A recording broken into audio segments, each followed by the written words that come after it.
मित्रों नमस्कार, मैं हूं राकेश कुमार। आप देख रहे हैं मत अभिमत। मित्रों, बिहार में सर्वे चल रहा है, उसका हंगामा है, लेकिन उससे बड़ा मामला एक है जो चल रहा है अभी, और वो है बेतिया राज का मामला। ये बड़ा इसलिए है कि इससे लाखों की संख्या में लोग प्रभावित होने वाले हैं, इसलिए कि बेतिया राज की संपत्ति में लाखों लोग कहीं न कहीं किसी न किसी रूप से जुड़े हुए हैं। अब देखिए कि बेतिया राज की सारी संपत्तियों को बिहार सरकार ने एक अधिनियम बनाकर सारी संपत्तियों को अपने अधीन कर लिया, लेकिन उसके साथ ही भले जब अधीन कर लिया तो आम आदमी में ये चर्चा हुई कि अब तो बिहार सरकार के हाथ में है, अब बिहार सरकार क्या करेगी। बिहार सरकार ने इसको लेकर बजाते ज़मीन को खंगाला। लगभग 24,477 एकड़ ज़मीन बाहर आया कि जो बेतिया राज का है, उसमें से बहुत पर अतिक्रमण है।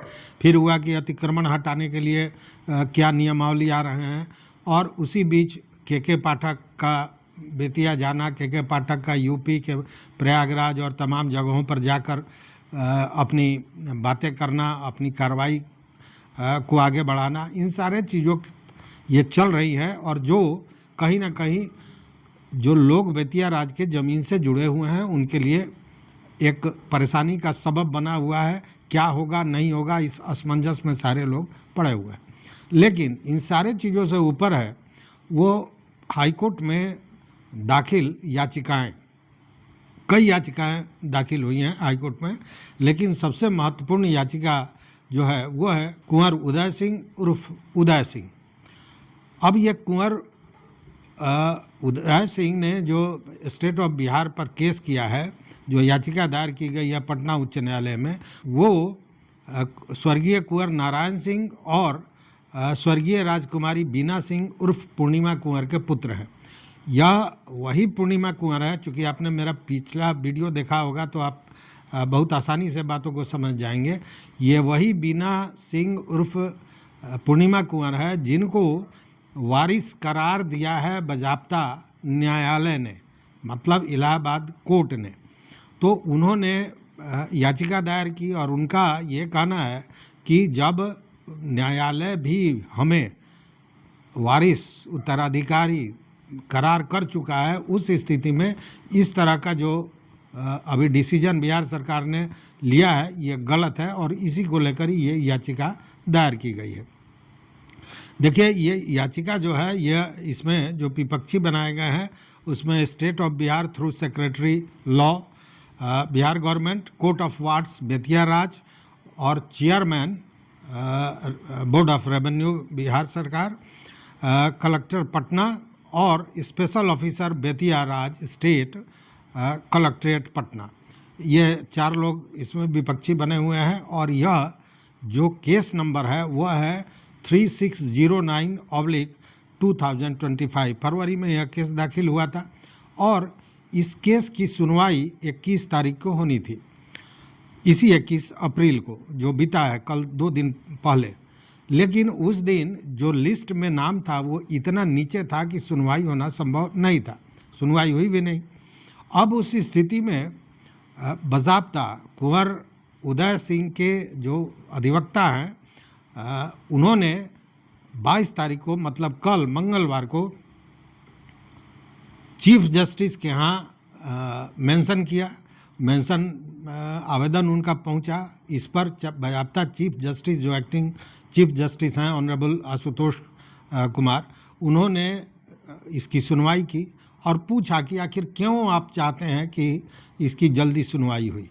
इस पर बज़ाब्ता जो कुंवर उदय सिंह के अधिवक्ता हैं उन्होंने सारी बात बताई और उन्होंने स्पष्ट किया कि यह तात्कालिकता का विषय है। तात्कालिकता का विषय का मतलब कि एक तरफ कोर्ट ने हमको वारिस माना है, उत्तराधिकारी माना है, और मैं लगातार अपनी संपत्ति को हासिल करने के लिए लड़ रहा हूं, आज से नहीं ज़माने से।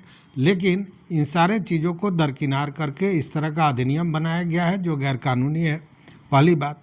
दूसरी बात कि अभी ये मामला चल ही रहा है कोर्ट में, लेकिन इसी बीच अधिनियम बनाकर सारी संपत्ति को अधीन कर लेना भी गैर कानूनी है, कानून के खिलाफ है।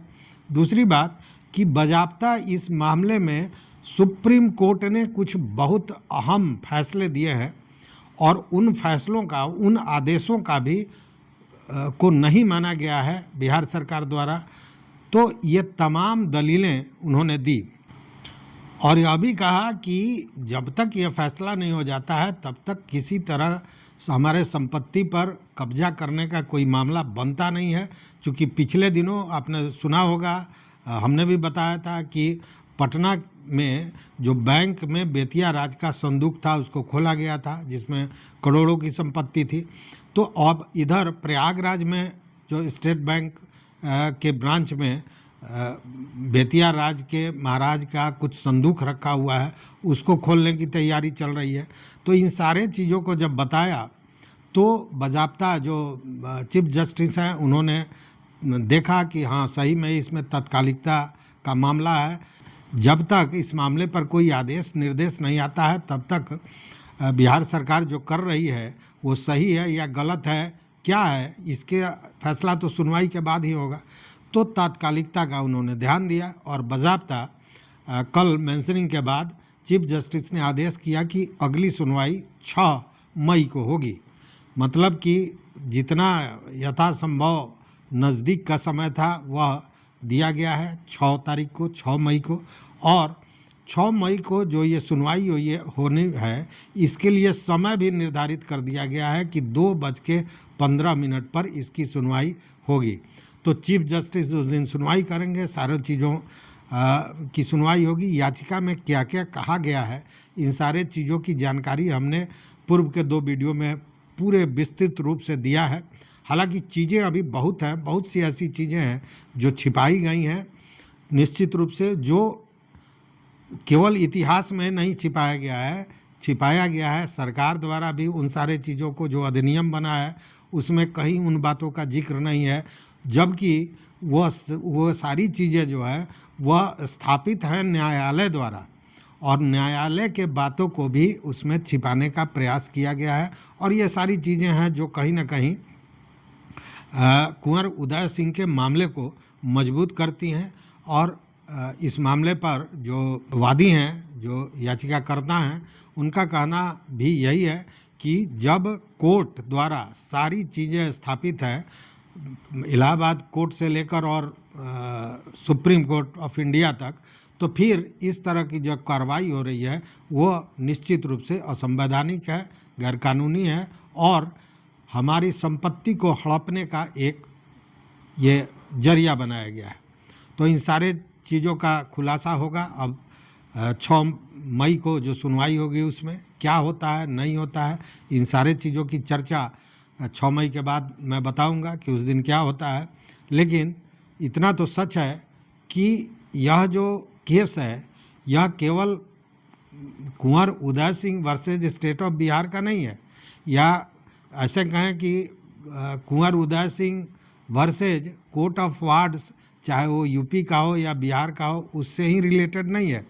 ये कितने प्रभावित होंगे नहीं होंगे ये तो बाद की बात है, लेकिन प्रभावित लाखों लोग होंगे जो लोग कहीं ना कहीं ज़मीन पर, बेतिया राज के संपत्ति पर या संपत्ति से जुड़े हुए हैं, चाहे किसी भी तरह से जुड़े हुए हैं, वो प्रभावित होने वाले हैं। ऐसे इस बीच में जो के पाठक जो राजस्व परिषद के अध्यक्ष सदस्य रहे हैं, उनका केंद्रीय प्रतिनियुक्ति पर वो चले गए। अब यह देखना है कि के पाठक जिस तेज़ी में इस काम को आगे बढ़ा रहे थे उसमें अब बोर्ड ऑफ रेवेन्यू मतलब राजस्व परिषद आगे क्या कार्रवाई कर रही है। ऐसे हमने पिछले वीडियो में बताया था कि प्रयागराज तक मतलब इलाहाबाद तक बिहार राजस्व बोर्ड के लोग वहां पहुंचे हुए हैं और इन सारे चीज़ों पर वहां भी कार्रवाई जारी है। तो देखते हैं 6 तारीख को क्या होता है और फिर पूरी जानकारी आपके सामने प्रस्तुत करेंगे। तो इस वीडियो में बस इतना ही। देखते रहिए मत अभिमत। मित्रों, चैनल पर नए हो सब्सक्राइब कीजिए, लाइक कीजिए, दोस्तों के साथ शेयर कीजिए और अपना विचार जरूर दीजिए। बहुत बहुत धन्यवाद। कोटिशा आभार।